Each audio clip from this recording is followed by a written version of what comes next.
the Bible talks about love the Lord your God with all your heart, soul, mind, and strength. And those are where we get the terms body and mind and spirit. And so as a young Christian, I became a Christian at age 18, and you get this notion that, body, mind, and spirit. So that there was this thought that the human is made up of three parts, right? There's the physical, and then there's the mental, and there's the spiritual. And as I've done reading and understanding, it's like, okay, well, really the mind and the soul are interchangeable terms very often in Scripture. Right. And so then that's more of a dualistic, like spirit, soul is really the mind. But then, that are we really, is the dualism true, or is the mind really inextricable from the body, right? Obviously, in a secular sense, the word brain and mind is used interchangeably. However, philosophically, it's pretty simple to demonstrate that they are not one and the same thing. Right. But the notion that that you are fully human even without a body, right? Is that possible? Because there's a disembodied state. But that's this is where I love being able to discuss with theologians, because I would have, for a long time, I would have said the reality of it is I'm a spirit. That's my fundamental nature. Here on earth, I live as a body. That's kind of the way I was thinking about it. And when you think about Christian theology, God is one God in three persons. You don't confuse the persons, you don't divide the substance. right. The second person of the Godhead, God the Son, took on a human nature, fully God, fully man. So it's the cool 10-letter term. It is actually 10 letters. Hypostatic union. That there's a divine nature and a human nature. They're not mixed, but they're not separate either. So Christ is, in his fundamental nature now, a union of divine and man. And I think that applies to humanity, that we are a union of body and spirit. So you take the spirit out, the body isn't human. You take the body out, the spirit isn't human. That we are fundamentally designed. So I think in heaven, we will be body and spirit. Now, I know there's a whole fascinating theological discussion well above my pay grade in what happens when you die before heaven, and there's a whole lot of discussion there. But that'll be an episode coming up, right?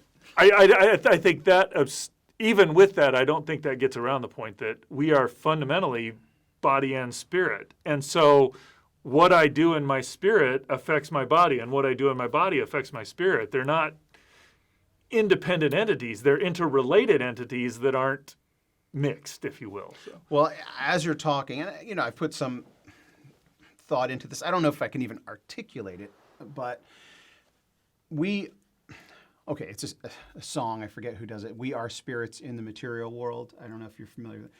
We are spirits in the material. We are spirits in the material world. I just think Madonna when I say it's from that era. I don't think it's Madonna. It might have been the Police or someone like that. Comment in the comment section. Good. I'm glad it's not a hymn. I would have felt bad if that was a hymn. No. So we are spirits in the material world. A nice lyric, but actually, there's this notion that they're really inextricable, right? That you are who you are for eternity, right? The resurrection means that you have always been intended for the body you have, right? And there's topics that I want to cover about that in the future, but we don't really fully understand the nature of matter.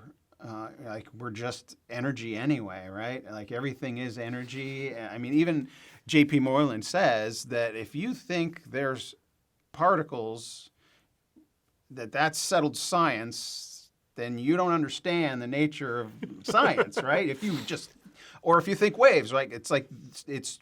We're coming up with explanations word pictures to try and communicate what really, really smart people know. Well, if you're going back to your discussion about Higgs, there's this field that pervades the universe, and how you interact with that field produces things that cause particles. So, yes, if you think that's settled science, it's far more complicated. So what I love about Scripture is these incredible events that have been recorded that, because they didn't have terminology then, we can make implications, or we can, like, things that we call miracles were miracles, are miracles, and miracles continue to happen. It's just, you don't see them all the time, or you're just not aware of them all the time. But the Mount of Transfiguration. All right, so here is a moment where, what Jesus teaches is that we will become like him, right? Like, that's what the Scripture teaches. He is the firstborn, right? He's the first to come along to show us what God has in store for us, right? He is God. He's the only one who could do what he did, but he is our older brother, right?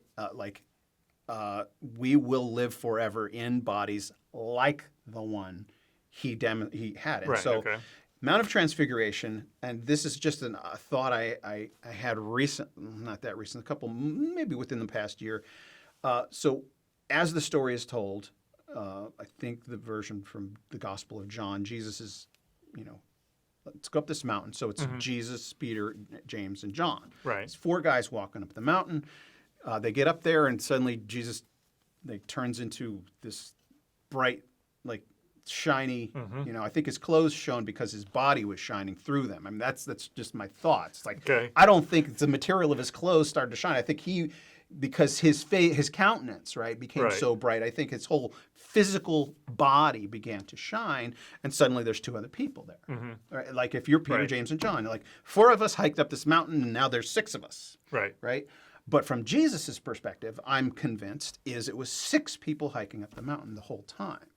Right? I think Jesus had regular communication, obviously, with the Father, but why are Elijah and Moses up there all of a sudden, right? I think Jesus, being God, I think he said, hey, Elijah and Moses, I got to introduce these guys to you. Come on up the mountain. I mean, in some sense. Fair, that, but why did they have to go up the mountain to do this, to be alone? Maybe Jesus is down here and he sees all the dead souls all the time.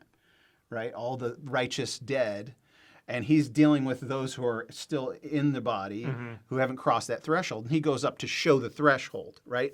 And what is it that shows the threshold? It's his physical body. Like, his body became so light and bright that their eyes opened to reality. It's hard to even articulate, but the nature of his physical body is what we will be like as well. And we will always have that physical aspect, because after he resurrected, I was just in my Bible reading today, after he resurrected, he just appears in their midst at certain points. Right. And they're all startled, and they thought they saw a phantom. He's going, no, look, I'm going to eat some fish. It's me. So there's some nature about his body that we will also have, but because that threshold hasn't been crossed when death ends, right? There's a threshold in time coming when death stops happening. And even Apostle Paul, and this is one of my favorite verses, it's one little thing, not all of us will fall asleep.